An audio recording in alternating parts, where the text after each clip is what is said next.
Okay, here we go. Chapter 13, Young Adulthood, Physical and Cognitive Development. Many of you are in young adulthood, which is often called emerging adulthood, that period between adolescence and adulthood. It's usually characterized by becoming responsible, starting to make your own decisions, and then becoming financially independent of your parents. And you have several roles that you go through during this period. You may get into a relationship, get married, start working, buy a house, eventually become a parent. Emerging adulthood is defined by 5 features. Identity exploration, that's exactly what it sounds like, where you're trying to figure out who you are and how are you autonomous from others in your family, finding out who you are, very self-focused. It's a time for self-focus and reflection. Um, Usually you don't have a ton of responsibility. You may not have children yet, stuff like that. So you're able to really focus on yourself and do what you want when you want. It's also very unstable. There's a period of instability.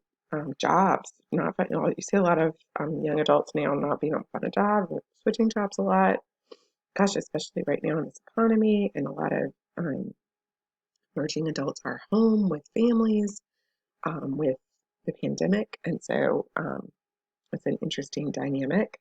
So very unstable, feeling in between, um, still kind of feeling like an adolescent and kind of feeling like an adult, kind of like we talked about when you're merging into adolescence, same kind of identity. And then opportunity, um, very optimistic, like the world is my oyster. I could travel the world and all these hopes and dreams and stuff like that. It's very optimistic time of opportunity. So those are I would know those 5 features.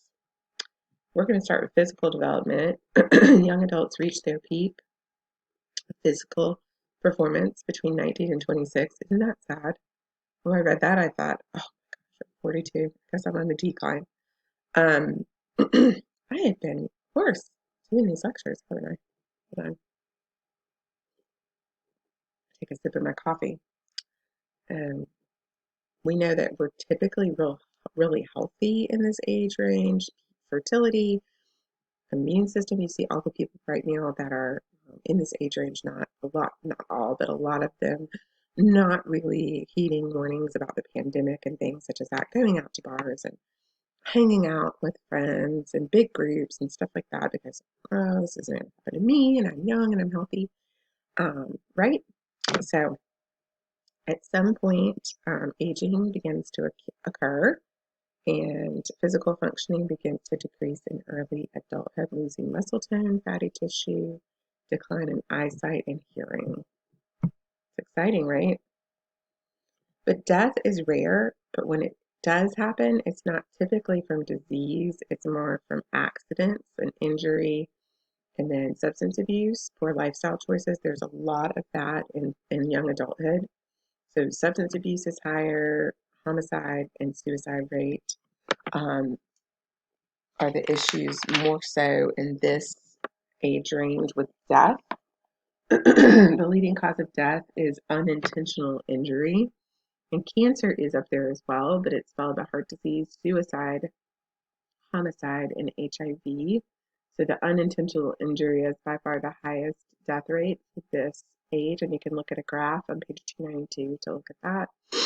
And often not a lot of insight into how this is affecting them, making a lot of poor lifestyle choices, partying, drinking, smoking, thinking my whole life's ahead of me. I can fix that later. Let's see, tobacco use. So we know that cigarette smoking obviously increases your risk of getting cancer and heart disease and other issues. But young adults make up a huge percentage of the population that smoke, 40%. Of course, more people who are in the low SES smoke and poverty with GED, and also more African American men bear the burden of tobacco-related deaths from lung cancer, 26% higher than white men. Again, the issue here, this discrepancy in health, I know it's coming out a lot right now, but we already knew about this in our field and how disproportionate it is, and also why coronavirus is also very toxic for Black Americans right now because of the co-occurring issues. And the reason for the co-occurring issues is really from the stress, average childhood experiences, et cetera, and stress from systemic racism, which wreaks havoc on the nervous system and causes disease. And that's that intergenerational transmission of trauma.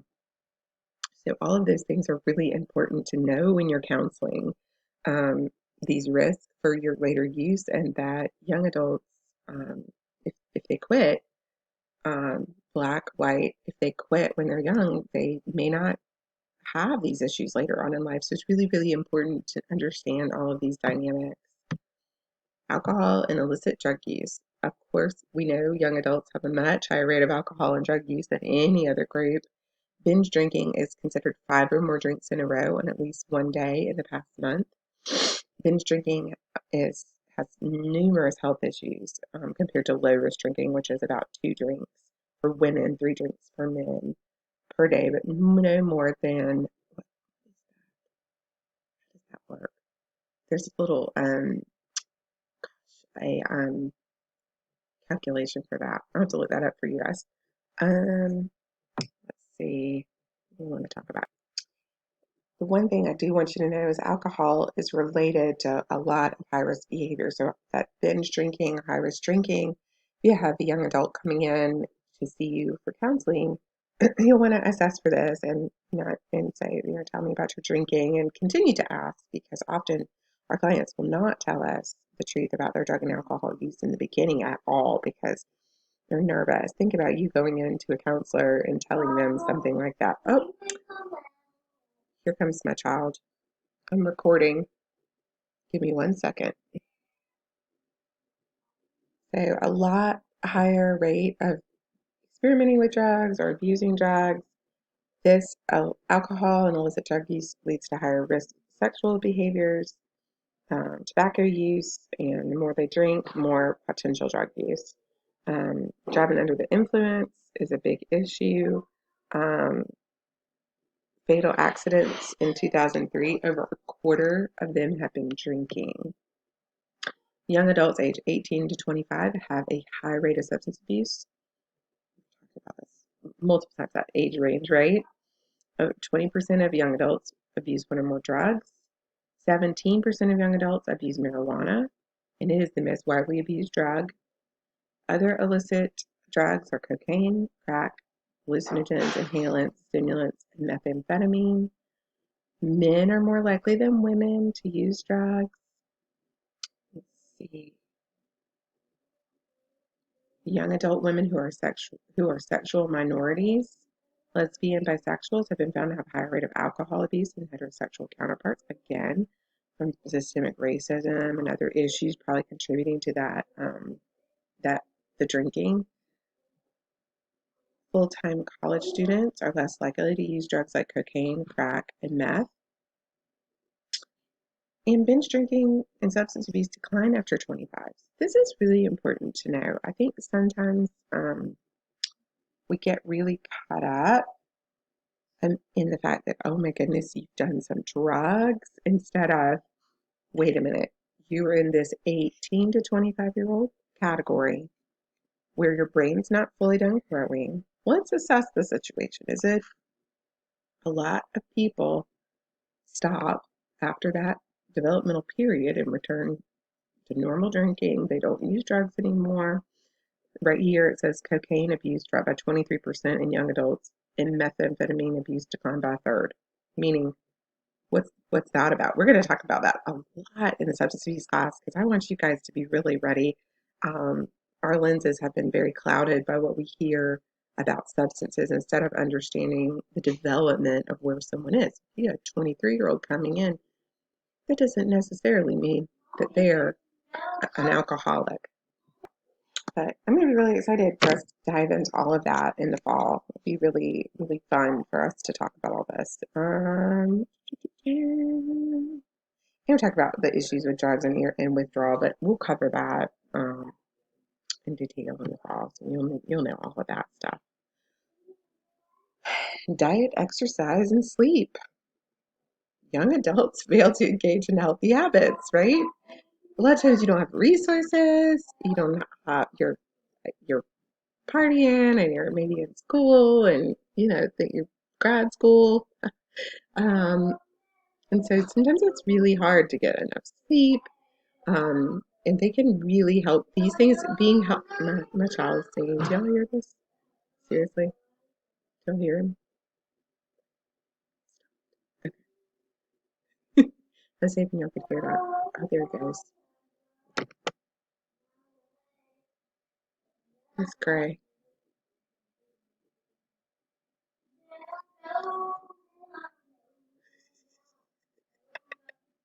I hope y'all can hear this. He's in the other room. Just singing away. A song is made up, apparently. I give you the lyrics. Okay. I better pause this so I'm not wasting your time. But maybe you heard some of his solo in there. So we know that diet is so important. We know that the gut brain connection is real, and that's recent research in the past 5 or 6 years where we know that the gut is essentially a second brain with serotonin receptors more than the gut in the brain. So clearly, what we eat affects our mood directly. And we're just learning that, but we've known that diet's important for mental health and diet's important for wellness and for helping to prevent disease. However, we didn't really understand it like we do now. And so, you are what you eat. Typically, we said that and laughed, but really very important. So, to eat healthy, it takes planning and time and money. Thankfully, we have Aldi's now. I actually tell clients about Aldi's all the time to help them with their meals because you can get vegetables and fruit and healthy food for much cheaper, which has been a great thing for people, and often have to tell them like how to get the Aldi's cart and things. So I do flip into coaching sometimes as far as that's concerned when we're talking about wellness, right? Like, so when you're going through your client's day and you're finding out, oh, they're not eating breakfast and they're having like a hamburger at McDonald's for lunch.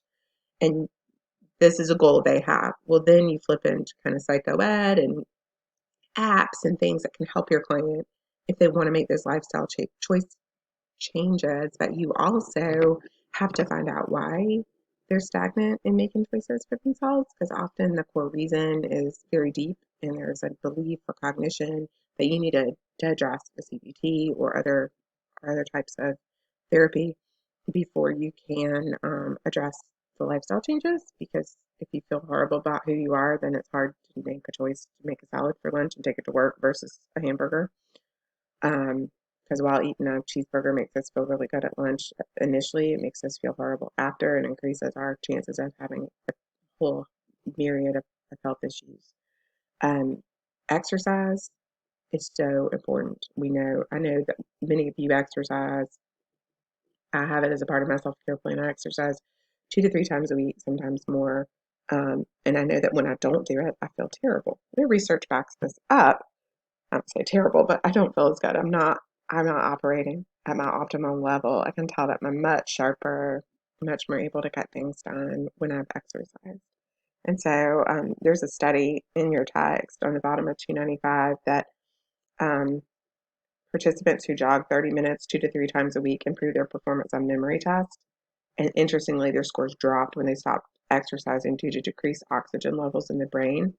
So exercise is so important, but not everyone exercises. And we know that African American and Latinos are far less likely to exercise than whites.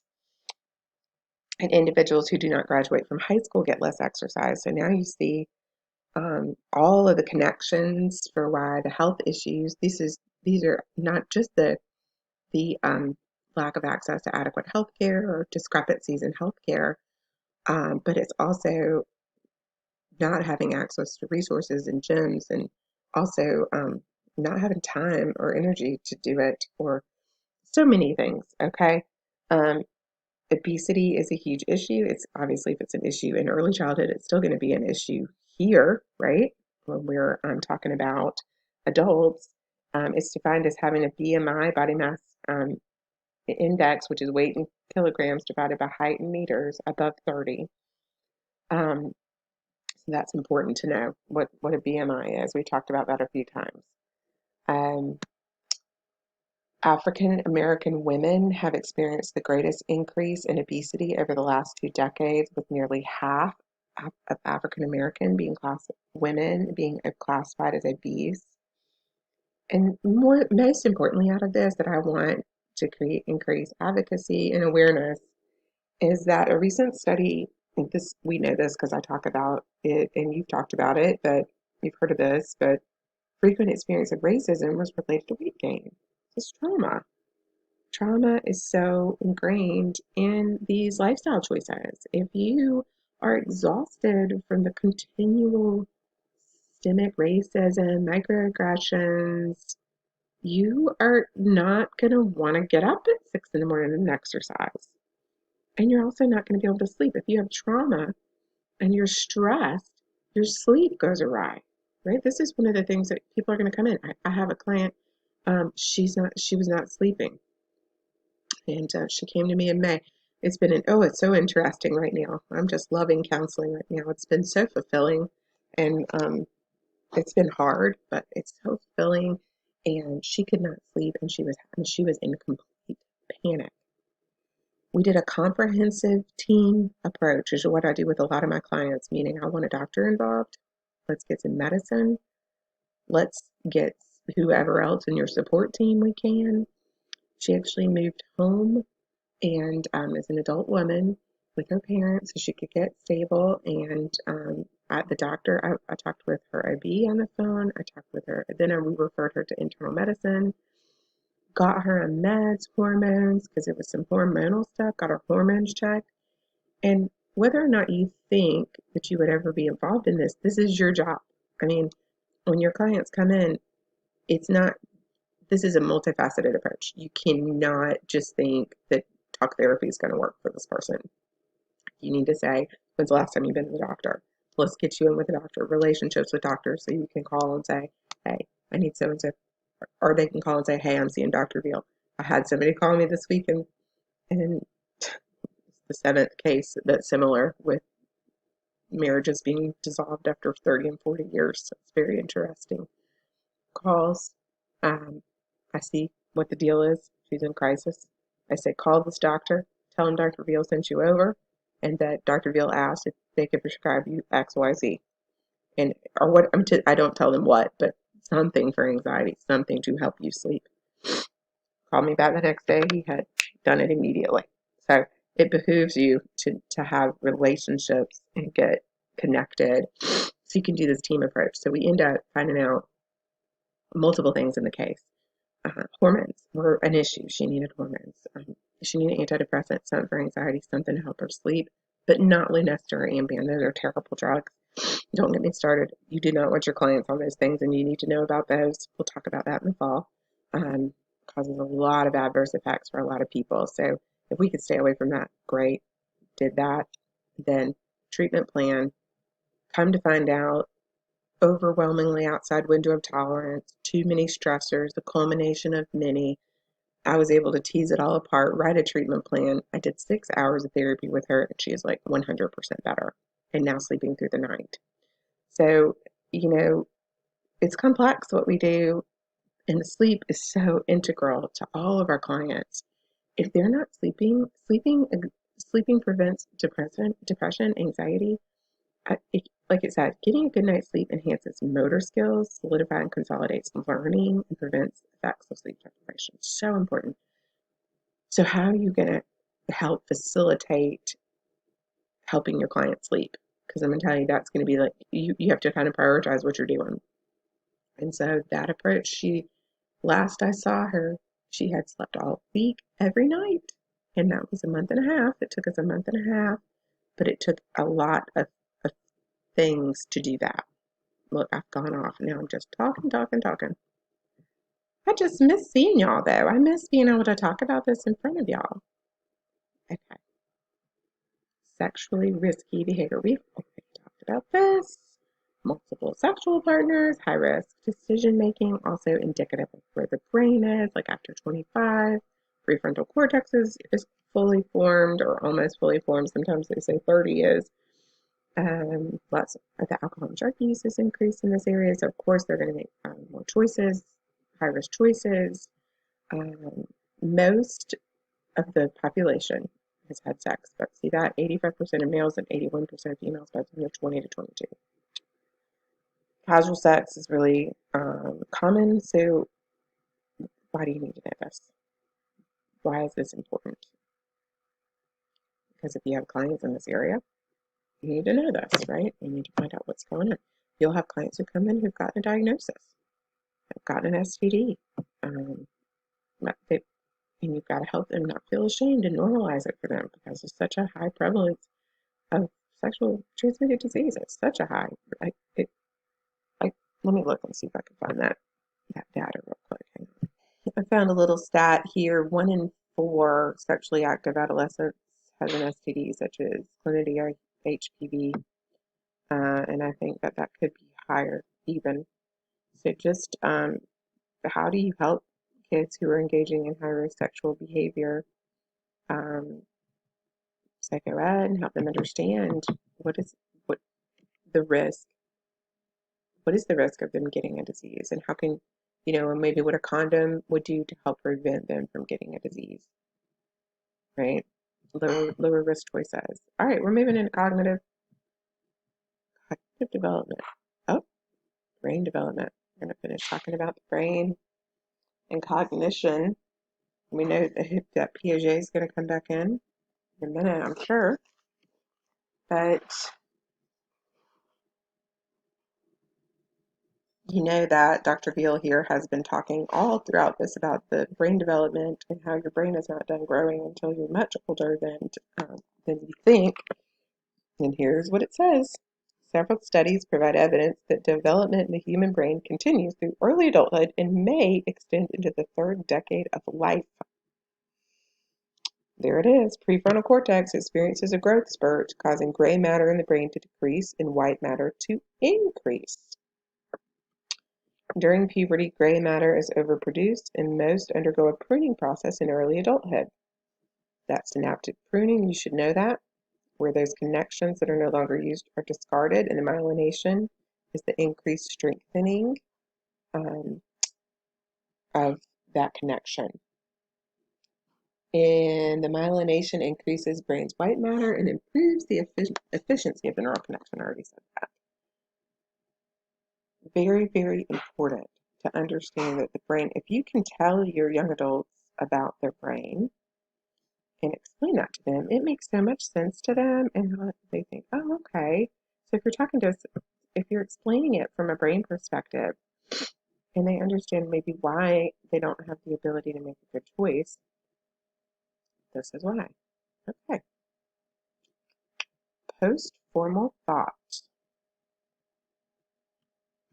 So remember Piaget, he believed the formal operational stage had logic, absolute truth, and correct solutions was the final stage of cognitive development.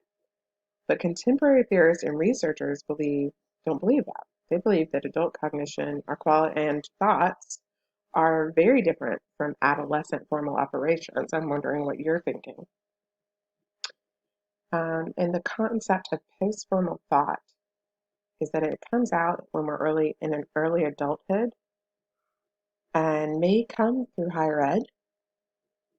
The actual term post-formal thought is used to refer to the advances in our cognition as adults, and it's characterized by a few categories: relativistic thinking, flexibility and pragmatics, the tolerance for ambiguity and contradiction, and cognitive affect complexity. And this leads me to your forum for chapter 13.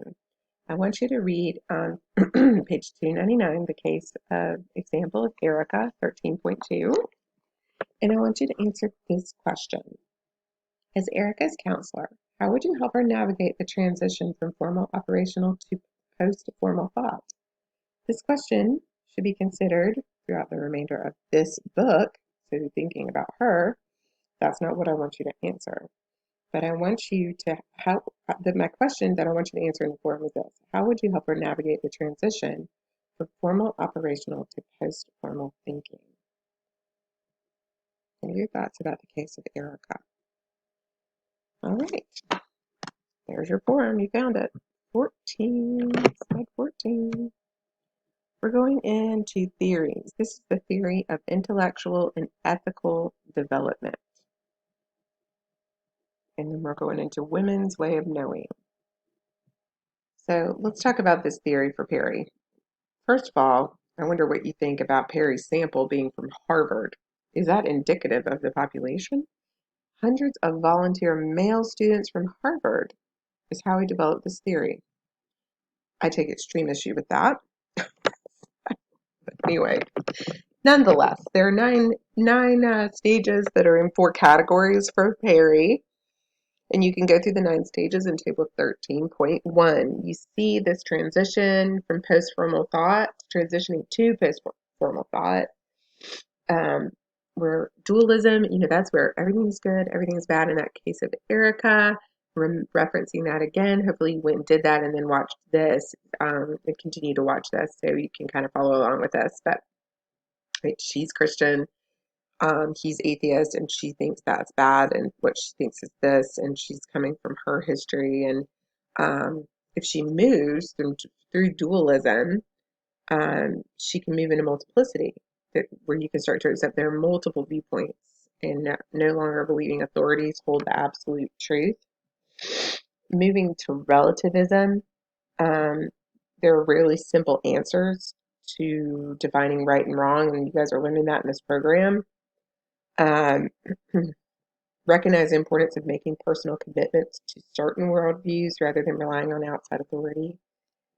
And then finally transitioning into this last category, which is commitment to relativism. This is a commitment to hold your personal values and beliefs, but understand that others have different beliefs, and that's okay, and learn how to balance that. And I'll tell you, right now on your social media feeds, you don't see a lot of people that have gotten to this point. A commitment to relativism, because if they had, they would be okay with, not okay, but a lot of people are unwilling, I should say, to examine themselves and listen and think, oh, maybe I was wrong about some things. Maybe I should wear a mask. Isn't it interesting? I would love to have a discussion with you guys about the anti-maskers. I find it so funny. It's not really funny, it's scary, but gosh, I don't know how the mask became political, but it somehow did. In reality, the research is showing that wearing a mask will greatly reduce your chance of getting coronavirus, but also you're spreading it to a vulnerable person, period. And I think I see my more highly educated friends and people who are in higher ed and people who master's and doctorate degrees, and a lot of them understanding the importance of wearing a mask and not thinking anything other than just wear a mask. Right now, we're not going to wear a mask for the rest of our lives, but for the next year or two until we have a vaccine. So it's interesting where people, what they think and how they get there, with the people who are putting the post about the looting versus understanding why people are rioting and looting, which that was such a small part of it, but you see the discrepancy in this thinking, right? And people don't stop to think, wait a minute, let me think about why this is, what happened. Let me look at all the evidence of what's been going on here with race, and how this is not the issue. The issue is racial injustice, and you know, so it's interesting. I see some people moving toward that, but some not. I find all of that very interesting. So I don't like the Harvard sample, but I'm wondering what you guys think about 100 males from Harvard being the sample. Golly, if that's not a skewed theory, I don't know what is. So let's go into women's way of knowing. So conversely, others were also not happy with Perry's very skewed study of probably some of the most intelligent, wealthiest men that were probably white on our in the U.S. or the world. Harvard is probably the top school, I would say, that most people would think about going to. So, conversely, we have this theory that where women thank you, women were actually finally interviewed here about what's going on with them and how they're different in their cognitive development. And Belinky and Associates is Women's Ways of Knowing. They developed a model that includes 5 different knowledge perspectives through which women view themselves. They're included in the work Women's Ways of Knowing. First is silence. Similar to Perry's dualism, women view themselves as deaf and dumb, no voice, incapable of thinking and being afraid of authorities. Moving to receive knowledge, start to listen but to authorities, believe absolute truths from positions in power, and unable to tolerate ambiguity and discrepancy. Moving to subjective knowledge, women begin to distrust outside sources of knowledge and start to recognize themselves as the authority and rely on their own experience for knowledge and truth. To procedural knowledge, recognition that multiple sources of knowledge exist and is coupled with the realization that both personal experiences and outside information are important for gaining knowledge. This is akin to employing effective reasoning with Perry. And finally, in constructed knowledge, knowing that knowledge is constructed, having a high tolerance for ambiguity and feeling connected to others when different worldviews collide. Having the ability to listen and contribute and work collaboratively without losing their voice. And that's a great place to be, people. So, all right. And then we go to Kitchener. Kitchener is, you hear about Kitchener quite a bit, not just in this class, you hear about Kitchener. So these are all theorists. These are things you need to know. I know it's a pain. Just keep these to the side because then we got Shay's model development. You guys are going to need to know these for the lifespan development course. All of these theorists and these different, I know it's a pain, it's a lot of different stuff, but we can come up with some ways for you to remember it. With Kitchener, it's a series of dilemmas. Like basically, as a young adult, you go through a series of dilemmas and you have to make a choice. Right? We come to this crossroads. What's our choice going to be? More school, graduate school or not? PhD, getting married or not, having children, and when? Um, uh, Kitchener referred to these dilemmas as ill-defined problems, where no one acceptable solution or agreed upon way to solve the issue exists.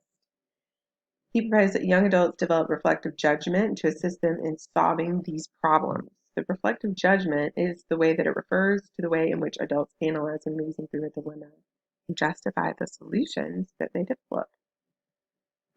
Kitchener and her associates found reflexive judgment develops through a series of 7 predictable stages.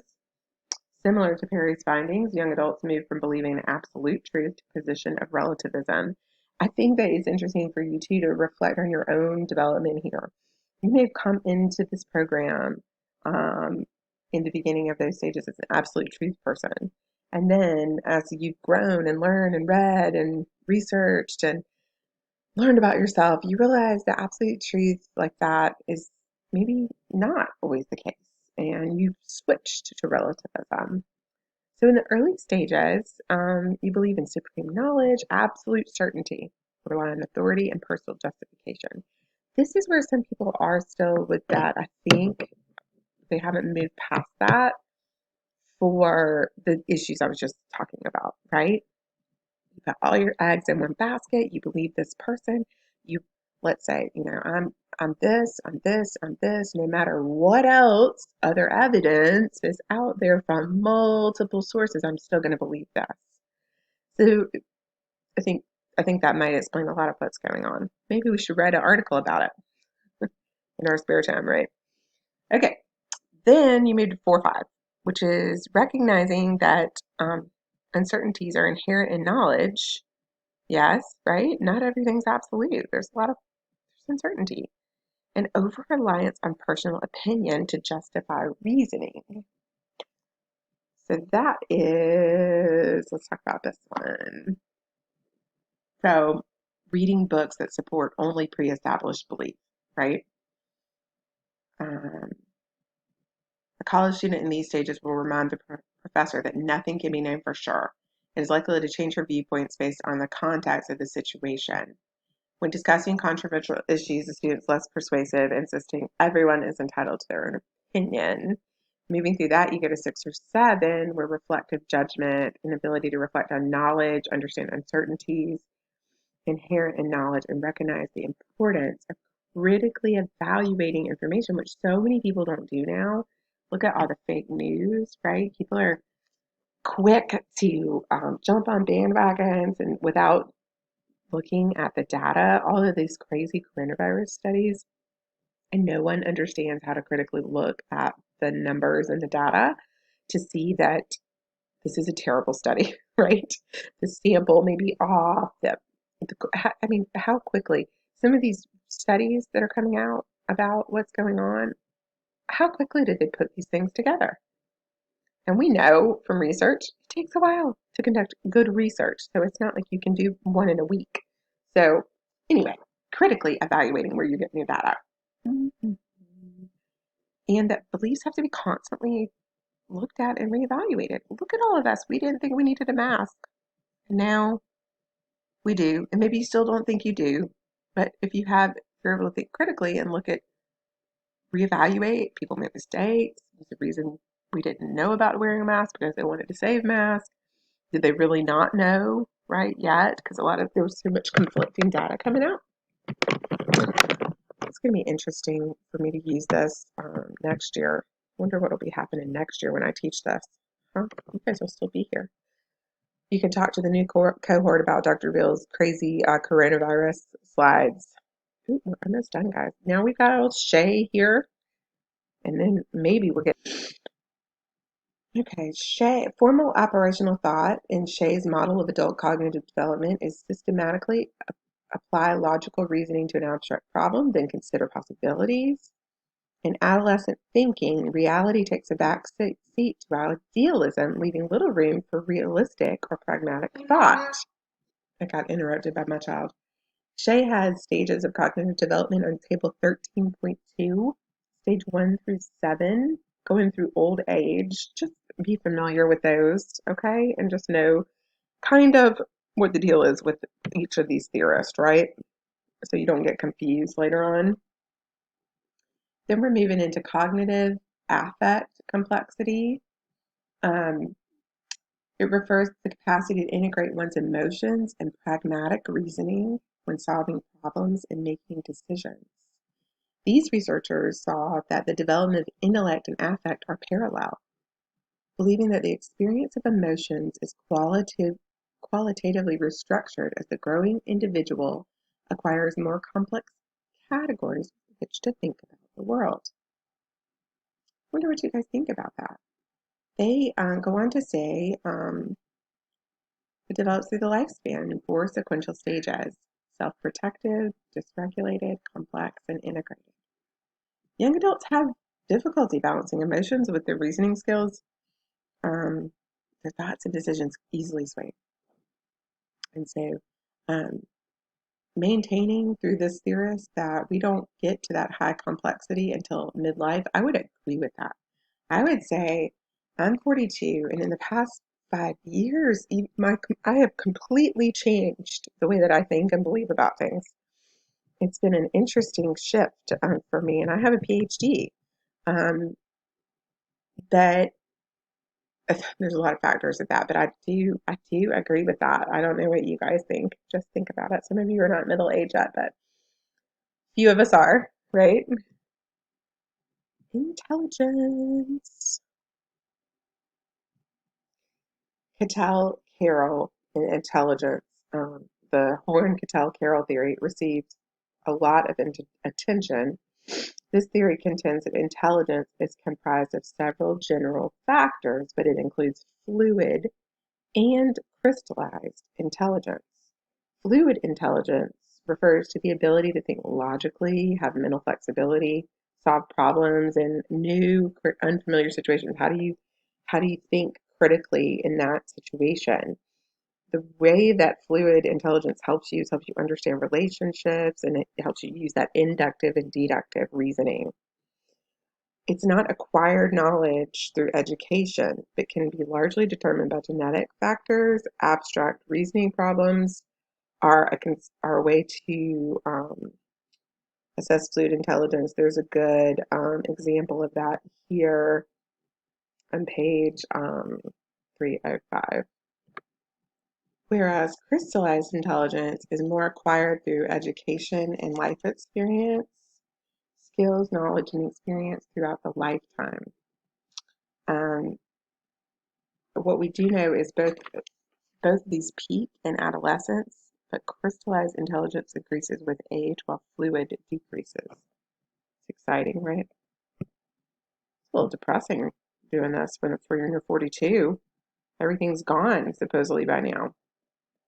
So we're going to do changes in divergent thinking and creativity. So convergent thinking and divergent thinking. Convergent thinking is being able to come up with a single correct answer to an objective question. You were looking for speed, accuracy, and logic. And it's recalled from memory, while divergent is different. It's generating multiple solutions to a question or problem. That increases your creativity to be able, when you have divergent thinking. Also, guess what? This type of thinking peaks in early adulthood and declines. Like I said, so cheery for the 42-year-old professor here to talk about this here. We've got 2 more slides, moral and ethical development. Carroll Kohlberg one more time. And then that's it. And we'll be done with chapter 13. So just know about this a little bit, guys. I'm not super worried about it for you to know. Just know these definitions, okay? Moral intuition, moral relativism. Don't stress yourself out over these sections here. I'm not too concerned about that. Here's some questions for self-reflection for you to think about how you apply this as counselor. All right, we're done with this one.